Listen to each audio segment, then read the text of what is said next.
Il Città di Mistretta fa la voce grossa nel match in chiave playoff contro la Promende. I biancoazzurri, guidati in panchina dal direttore sportivo Massimiliano Melidone per la squalifica del tecnico Marguglio, si impongono al Salvatore Lentini con un netto 4-2 grazie allo scatenato bomber Salerno che ne sigla 3 ed interrompe la striscia di 4 vittorie di fila dei giallorossi. E sono proprio gli ospiti a provarci per 2 volte, con Soue prima che manda alto di testa e Ballaro poi, il cui piazzato trova la respinta di D'Amico. Il Mistretta però non sta a guardare e in 3 minuti si porta sul doppio vantaggio. Al minuto 13 infatti Salerno raccoglie l'invito di Rinaldi e con un preciso diagonale spiana i suoi la strada verso la vittoria, e con l'attaccante biancoazzurro che dedica la rete al presidente onorario Dino Pispici, abbracciato da tutta la squadra. E 180 secondi più tardi sempre Salerno concede il bis raccogliendo il servizio di Ducure e battendo Capilli con un potente destro per il 2-0 Mistretta, che gli vale come gol numero 17 in campionato.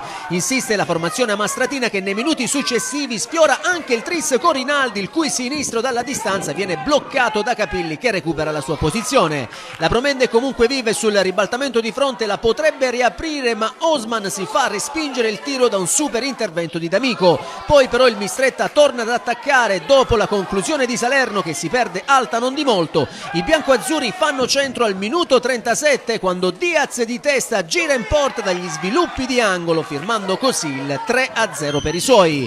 Nella ripresa Mistretta subito in avanti con Salerno che lavora un ottimo pallone per Ducure che da 0 metri spara incredibilmente fuori.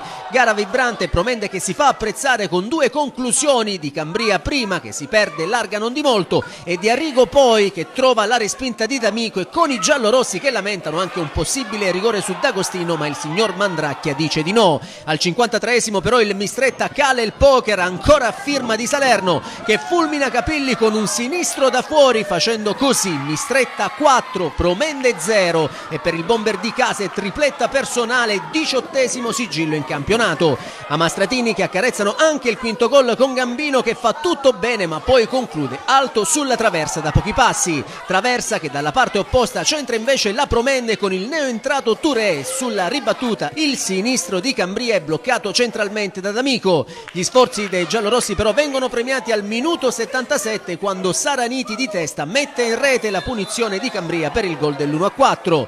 Lucesi che al 90esimo rendono meno amaro il loro pomeriggio andando in gol con Gitto che di tacco supera D'Amico fissando il punteggio sul definitivo risultato di 4-2 per il Mistretta. Con questo successo, il nono complessivo in campionato, il Città di Mistretta vola in classifica al 4° posto portandosi a 32 punti e agganciando la Promende che invece si ferma dopo 4 successi di fila e scivola in 5ª posizione con 32 punti.